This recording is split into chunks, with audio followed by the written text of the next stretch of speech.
자, 245페이지에 부당행위 계산 부인 같이 보도록 하겠습니다. 부당행위 계산 부인의 의의와 적용 요건 볼 거고요. 그 다음에 사례를 통해 가지고 같이 한번 살펴보도록 할게요. 자, 의의를 보시면 부당행위 계산 부인은 법인의 행위 소득금의 계산이 특수관계인과의 거래로 인하여 조세 부담을 부당하게 감소시킨 것으로 인정되는 경우에 그 부당행위 계산에 관계없이 각 사업연도의 소득금액을 다시 계산하는 것을 말합니다. 일단 첫 번째로 여러분들이 기억하셔야 되는 용어가 특수관계인. 그 다음에 두 번째 용어가 조세 부담의 감소. 정확히는 부담 감소. 이 요건이 충족되면 기존에 우리가 적용을 했던 것을 다 싹으로 없고요. 소득금액을 다시 재계산하게 됩니다. 그래서 부당한 행위를 부인하고 다시 제대로 계산하겠다라고 해서 부당행위 계산의 부인이라고 법의 용어를 정해놨다라고 생각을 하시면 되고요. 자, 이는 조세 회피를 방지하여 부담의 공평을 실현하기 위한 제도로서 실질과세 원칙을 구체화하여 공평과세를 실현하고자 하는데 그 의의가 있다. 좋은 말 다 갖다 붙여놨죠. 결론적으로는 뭐예요?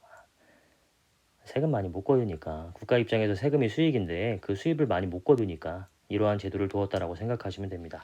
자, 그러면 국가 입장에서는 어떤 경우에 세금을 못 걷느냐, 이러한 경우가 되겠죠. 특수관계인들끼리 거래를 해요. 만약에 A와 B가 거래를 했다. 이게 저가 거래다. 만약에 시가가 100인데 우리가 이제 거래 가액이 60이다 라고 한다면 얘 입장에서는 뭐예요?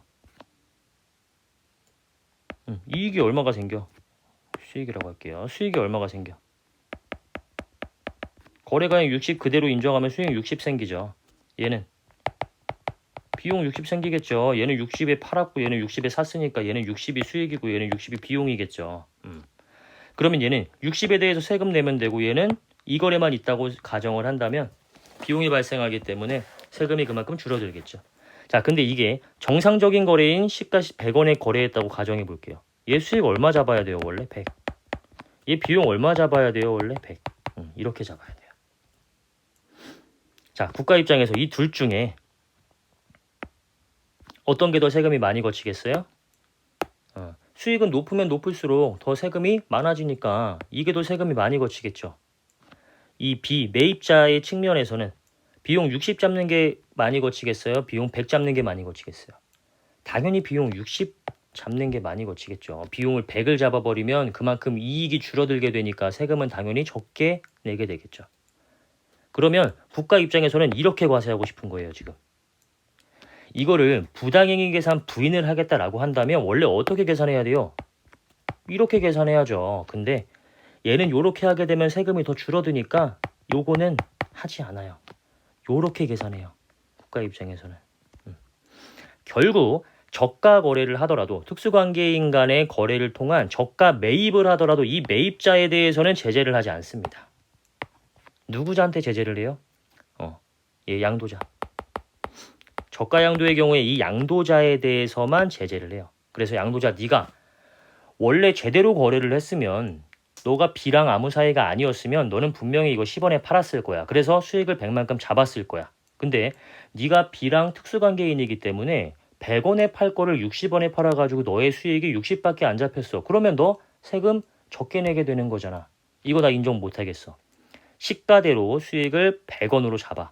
너가 계산한 60이라는 수익을 인정하지 않아. 부당하게 계산한 거는 부인할 거야. 다시 재계산할 건데 그때의 수익은 100원이야. 이게 부당행위 계산 부인입니다. 이해가시죠? 얘는 그렇게 하게 되면 세금이 덜 거치니까 얘한테는 제재를 하지 않습니다. 결국 뭐예요? 얘는 뭘 바로 잡겠다가 아니라 세금 적게 내는 거를 국가 입장에서 못마땅하게 생각하는 거죠. 어떻게든 세금 많이 거두려고 하는 거예요, 그냥. 자, 그 다음에 두 번째 고가 거래 한번 보도록 할게요. A와 B가 거래를 했어. 근데 이번에는 우리가 고가 거래를 했어요. 자, 시가가 100원인데 우리가 거래를 얼마에 했냐면은 140원에 했다라고 한번 가정을 해볼게요.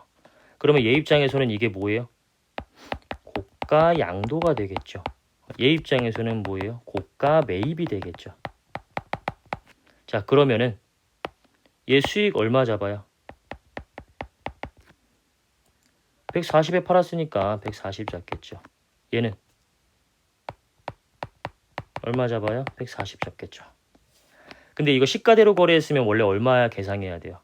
시가대로 거래했으면은 얘는 수익이 100원 났을 거고 얘는 비용이 100원 났을 거죠. 자, 두 개 이번에 또 비교해 볼게요. 자, 수익 140이랑 수익 100. 뭐가 더 국가 입장에서 세금을 많이 걷겠어요? 얘가 더 많이 걷겠죠. 비용 140과 비용 100. 뭐가 더 국가 입장에서 세금 많이 걷겠어요? 얘가 많이 걷겠죠.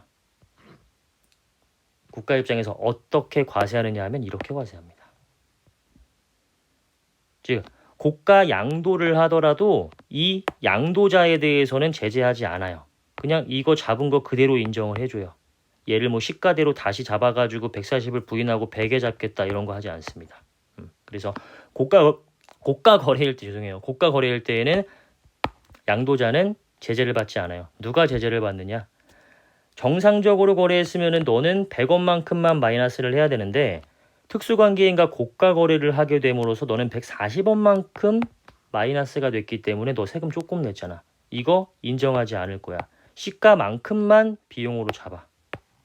이게 부당행위 계산 부인입니다. 이해하시겠죠 이제? 국가 입장에서 어떻게든지 세금 많이 걷게 하려고 하는 거예요. 그러면 우리 일단 두 가지 정리했어요. 뭐? 이게 펜슬이 이렇게 됐다 안 됐다 하지? 자, 일단 저가 거래에서는 양도자만 규제를 하고요. 고가 거래에서는 양수자만 규제를 하죠. 그래서 특수관계인과의 거래를 통해서 저가 양도나 고가 매입을 했다. 그러면 저가 양도한 양도자, 고가 매입한 매입자에 대해서는 그 계산을 부인을 하고 시가대로 다시 계산을 하겠다라는 게 부당행위 계산 부인입니다. 자, 두 번째 문단 한번 보도록 할게요. 세 번째 문단. 그러나 부당행위 계산 부인은 소득금액의 재계산을 위한 것임에 불과하며 여기서 말문제 나옵니다. 법인과 그 특수관계인의 사이에 적법 유효하게 성립한 법률의 행위, 계산 그 자체의 사법상 효력을 부인하는 것은 아닙니다. 그냥 세법에 의해 가지고 세금이 적게 거칠 것 같으니까 그걸 바꿔서 재계산해 가지고 세금을 많이 걷겠다라는 의미이고요. 그러면 이거 너 시가보다 저가로 거래하고 고가로 거래했으니까 이거 무효야, 이거 취소야 이렇게는 말하지 못한다라는 거예요. 그 거래 자체는 그 법률행위 자체는 여전히 유효한 거예요. 그냥 국가 입장에서 세금 적게 거칠 것 같으니까 요거를 재계산해 가지고 더 많이 걷게 하겠다 이런 것에 불과하다라는 의미인 거예요. 아시겠죠? 자, 밑에 나와 있는 그림은 제가 설명드린 그 내용을 이제 적어 놓게 된 거고요. 자, 여러분들 이거 그리고 그 세무조정하는 거 많이들 물어보시는데 사회 유출은 그냥 자산이라고 생각하시고 사회 유출을 그 세무조정 해주시면 돼요. 한번 적어볼게요. 자, 현금 100, 토지 70, 그리고 처분이익 30. 그리고 세법은 이렇게 되어 있죠. 현금 120을 받아왔고요. 토지 70만큼 장부금액 없어지면서 처분이익 50 계상이 되죠. 그리고 현금은 실질적으로 100만 나갔잖아요. 근데 왜 120으로 적었느냐? 시가 금액이 120이기 때문이에요. 현금이 실제로 나간 대로 다시 고쳐줘야겠죠. 이 20만큼은 밖으로 유출되었다라고 보는 겁니다. 실제로는 현금 120에 가지고 와서 20은 다른 사람이 가져갔다. 그러니까 뭐 회사와 임원이 거래를 했다라고 한다면 임원이 이제 뒤로 빼갔다. 뭐 이런 뜻이 되는 거겠죠. 임원이라고 가정해보고 한번 요걸로 돌리게 되면 어떠한 회계 처리 나오겠어요. 일단 똑같은 거 지워볼게요. 현금 100. 요거 퉁치면 현금 100이니까 똑같은 거 없어지죠. 토지 없어지죠. 그럼 나머지 처분이익 대변에다가 20만큼 더 잡아주시면 되고요. 차변에다가 사회 유출 20만큼 잡아주면 되겠죠. 손익분기에는 빨간색은 없다고 생각하시면 되고 왼쪽에 오면 무조건 입금 산입이라고 했죠. 20만큼. 누가 가져갔다고 했어요 아까? 임원이 가져갔다고 했죠. 상현. 뭐 주주가 가져갔으면 뭐 배당이 되는 거고요. 기타 다른 법인이 가져갔으면 기타 사회 유출, 그 이외의자가 가져갔으면 기타 소득. 이런 식으로 세무 조정을 해주시면 되겠죠. 세무 조정 어렵지 않아요. 자, 246페이지의 부당이익 계산 부인의 적용 대상 한번 볼게요. 이거 말문제에서 나올 수 있기 때문에 살 붙여가지고 정리해 두시면 좋을 것 같아요. 자, 부당이익 계산의 부인 규정은 국내에서 납세 의무가 있는 모든 법인에 적용이 된다. 모든 법인 체크하시면 됩니다. 그 밑에 나와 있는 2번과 3번은 이 모든 법인에 적용되는 것의 예라고 생각하시면 돼요. 그러니까 1번에 우리가 이제 그 대문구를 써는 거고요. 2번과 3번은 1번에 대한 예제라고 생각을 하시면 되겠죠. 자, 2번 한번 보시면 비영리 내국법인이 특수관계인과의 거래로 인해 수익사업 소득에 대한 조세 부담을 부당히 감소시킨 것으로 인정되는 경우에는 부당행위 계산 부인 규정이 적용이 된다. 결국 줄여서 말하면 뭐예요? 비영리 내국법인도 수익사업에 대해서는 납세 의무가 있잖아요. 그러면 이 비영리 내국법인 또한 부당행위 계산 부인을 적용받게 된다. 이 말이잖아요. 1번에서 뭐라고 했어? 국내에 납세 의무가 있는 모든 법인은 부당행위 계산 부인의 적용 대상이 된다라고 했죠. 2번에서 비영리 내국법인의 수익사업 소득 뭐예요? 납세 의무 있죠. 그러니까 부당행위 계산 부인 적용 대상이 된다. 이런 이야기죠. 3번 한번 볼게요. 청산 중에 있는 법인에 대해서도 적용된다. 청산 중에 있는 법인도 뭐예요? 납세 의무 있잖아요. 청산 소득에 대해서도 납세 의무 있는 거고. 결국 이것도 뭐예요? 납세 의무 있는 법인은 부당행위 계산 부인이 적용이 된다. 이 문구죠. 그러니까 1번을 풀어가지고 2번과 3번을 적어놨다라고 생각하시면 돼요. 자, 4번. 조합법인 등에 대하여 당기순이익과세를 하는 경우에는 부당행위 계산의 부인 규정을 적용하지 아니한다. 이건 지극히 실무적인 거고요. 지극히 디테일한 내용이에요. 하지만 그냥 이것도 알아두세요. 우리 조합법인 등에 대해서는 우리가 지금 배우고 있는 이 법인세법에 대한 규정을 다 적용해가지고 각 사업연도 소득금액을 산출해서 법인세액을 계산하는 게 아니고요. 당기순이익으로 과세한다라고 해가지고 일반적인 업종들과는 좀 다른 식으로 계산을 하게 됩니다. 이렇게 계산하는 법인들은 그 신용협동조합, 그 다음에 그 새마을금고, 그 다음에 중소기업 협동조합법에 의한 협동조합, 뭐 사업협동조합, 소비자생활협동조합법에 의한 소비자생활협동조합 이런 것들이 있어요. 그러니까 일반적인 업종은 아니라는 거죠. 이 조합법에 의해 가지고 이렇게 당기순이익으로 과세를 하는 법인들이 있는데 그때에는 이 부당행위 계산 부인 규정을 적용하지 않겠다. 이런 의미예요. 이건 조금 지엽적인 이야기니까 요거까지 하면은 저 너무 머리 아플 것 같아요 하시는 분들은 그냥 넘기시면 됩니다. 1, 2, 3번을 통해 가지고 말문제 챙겨두시면 될 것 같아요. 자, 적용 요건 보시면은 특수관계인 간의 거래일 것, 그리고 조세 부담을 부당하게 감소시킨 것일 것. 이 조세 부담의 부당 감소는 뭐예요? 그 거래로 인해 가지고 세금이 정상적인 거래보다 줄어들었다. 이 말이죠. 국가 입장에서 세금이 덜 거친다. 너가 세금 덜 냈다. 즉 정상적인 거래에 비해 가지고 특수관계인 간의 거래를 했을 때의 그 거래 금액으로 세금 계산을 하게 되면 세금이 줄어들게 된다. 이러면은 무조건 다 요거 걸린다라고 생각하시면 됩니다. 자, 일단 그러면 우리가 첫 번째로 아셔야 되는 게 특수관계인에 대한 범위를 알아야겠죠. 요거 열거 규정이고요. 쭉 열거가 되어 있습니다. 1번부터 7번까지. 자, 만약에 A가 B와 특수관계가 있는지 없는지 이걸 따질 때는 어떻게 하는 거냐 하면 쌍방관계를 통해 가지고 따지게 됩니다. 상대방을 기준으로 본인이 특수관계인의 요건에 해당하지 않는 경우라고 하더라도 나를 기준으로 상대방이 나의 특수관계인에 해당이 되면 우리 둘은 특수관계인이 되는 거예요. 자, 이 특수관계인이란 법인과 경제적인 연관관계 또는 경영 지배관계 등 다음 중 어느 하나에 해당하는 관계에 있는 자를 말하게 됩니다. 일단 여러분들 1번부터 7번까지에 대한 내용이 쭉 나와 있고요. 이걸 그림으로 정리해 놓은 게 247페이지 가운데에 있는 그 그림이에요. 이거 왼쪽에 1번 한번 읽고 오른쪽에 그림 한번 보고 왼쪽에 2번 한번 읽고 오른쪽에 그림 한번 보고 이런 식으로 하시면서 이해하시면 특수관계인의 범위가 어느 정도 잡히게 될 겁니다. 근데 여러분들 이거 한번 보시면 알겠지만 웬만하면 다 특수관계라고 봅니다. 여기서 지배력을 행사하고 있는 자, 그게 법인이라고 한다면은 그 법인의 지배력을 행사하고 있는 법인, 또 그 법인의 지배력을 행사하고 있는 법인, 이런 식으로 뭐 웬만하면 다 엮어요. 그러니까 국가 입장에서 어지간하게 세금을 걷고 싶다, 이런 의미가 되는 거겠죠. 자, 1번 첫 번째 볼게요. 자, 임원의 임명권 행사. 임명권 행사라는 거는 내가 임원을 마음대로 선임할 수 있고 해임할 수 있고 이런 거라고 생각하시면 되겠죠. 사업 방침에 결정된 해당 법인의 경영에 대하여 사실상 영향력을 행사하고 있다고 인정되는 자와 그 친족. 여기서 그 친족은 웬만하면 다 뒤에 들어가는데 왜 그러냐 하면 보통 이제 내가 당사자예요. 내가 만약에 이 법인의 뭐 주주도 아니고 뭐 임직원도 아닌데 그냥 약간 명예회장 같은 거 있죠. 우리 뭐 창립자, 설립자 이런 사람들 있잖아요. 이 창업자 같은 경우에는 나중까지도 이렇게 회장 대우를 막 해주고 하잖아요. 그리고 그 사람의 입김이 굉장히 세게 영향력 있게 작용을 하겠죠. 근데 만약에 그 사람과 그 해당 법인이 거래를 한다라고 했을 때 직접적으로 이렇게 거래를 하게 되면 당연히 바로 부인될 수가 있으니까 자기의 가족이나 또는 자기의 친족들을 통해 가지고 이렇게 거래를 시킨단 말이에요. 그러면 당연히 쉽게 빠져나갈 수 있죠. 그래서 친족도 항상 그 범위에 들어간다라고 생각하시면 될 것 같아요.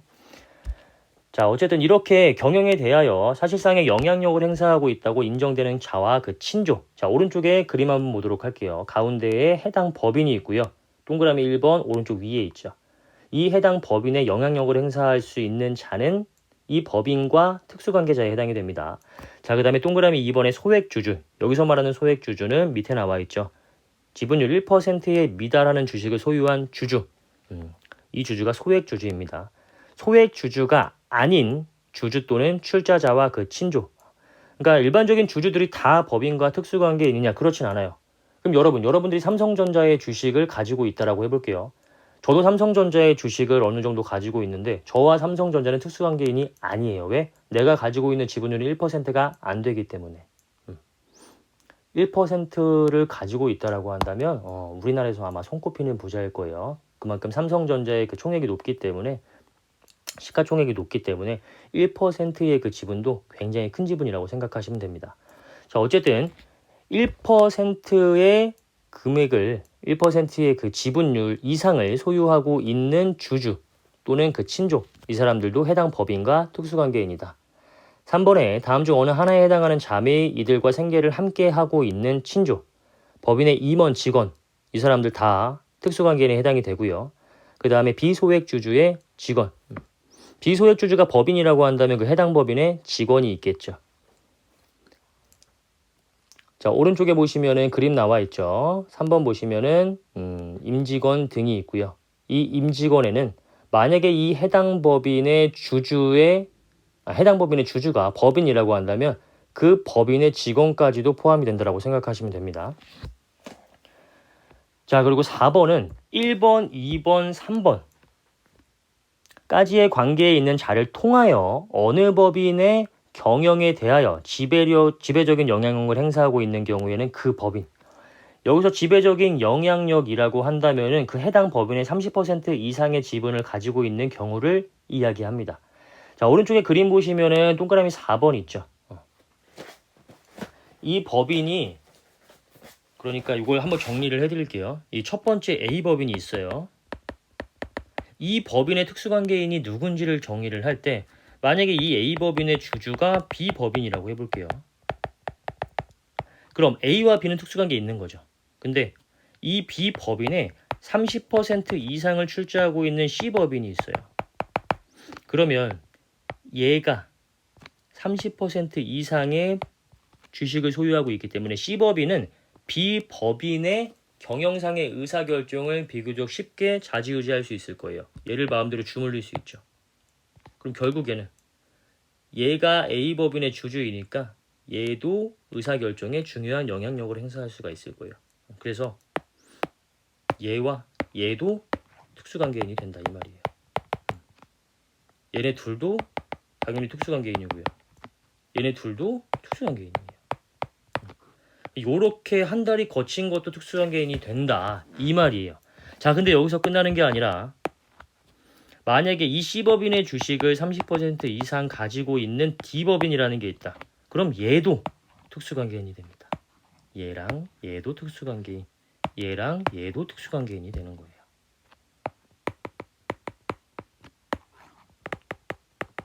야, 이거 웬만하면 다 특수죠. 거의 뭐 빠져나갈 구멍이 없죠. 얘는 A가 누군지도 몰라요. 그렇죠? 얘는 여기에 투자하고 있고 얘가 여기에 투자하고 있고 얘가 여기에 투자하고 있는데 얘가 얘를 어떻게 알아? 근데 얘네 둘이 거래를 해도 특수관계인으로 봐가지고 부당이익 계산 부인을 하겠다. 아, 이런 이야기입니다. 어지간히 세금을 걷겠다라는 뜻으로 이해를 해주시면 될 것 같아요.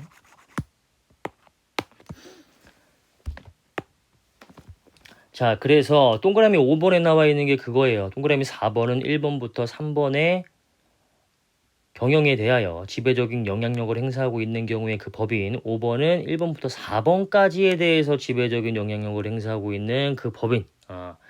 그 다음에 해당 법인의 30% 이상을 출자하고 있는 법인의 30% 이상을 출자하고 있는 법인이나 개인. 그러니까 웬만하면 다 된다. 그냥 이 정도로 이해하시면 될 것 같아요. 자, 특수관계인의 판정 시점 굉장히 중요합니다. 원칙은 부당행위 계산의 부인 규정은 그 행위 당시를 기준으로 하기 때문에 해당 법인과 특수관계인 간의 거래에 대하여 이를 적용을 하게 됩니다. 법인세 납세 의무 성립 당시 아니고요. 해당 사업연도 말 아니고요. 뭐 12월 31일 이런 거 아니고요. 그 행위를 할 때 아까 우리 고가 거래와 저가 거래 예를 들었죠. 즉 그 거래를 할 때에 둘 사이에 특수관계가 있는지 없는지를 따지는 거예요. 예를 들어서 이러한 경우는 한번 판단을 해보세요.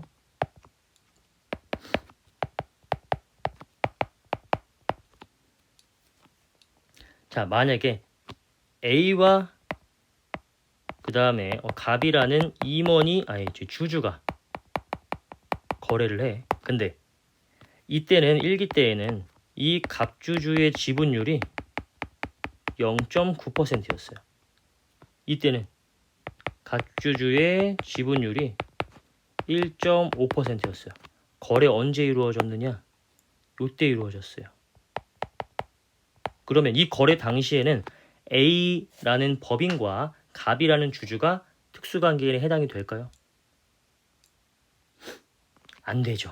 왜? 1%에 미달하는 주식을 가지고 있는 소액 주주에 해당이 되니까. 거래가 만약에 이때 이루어졌어. 그럼 이때는 A라는 법인과 갑이라는 주주가 특수관계인에 해당이 될까요? 되죠. 왜?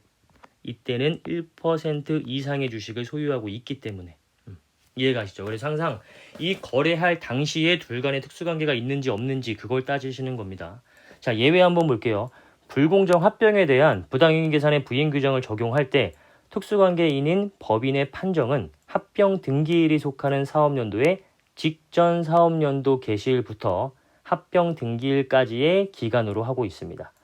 우리는 항상 그 행위 당시 그 시점을 기준으로 하는데 예외적으로 우리가 불공정 합병에 대한 부당이익 계산 부인을 적용할 때에는 그때는 합병 등기일에 속하는 사업연도의 직전 사업연도 개시일부터 합병 등기일까지의 그 기간에 의해서 판정을 하게 돼요.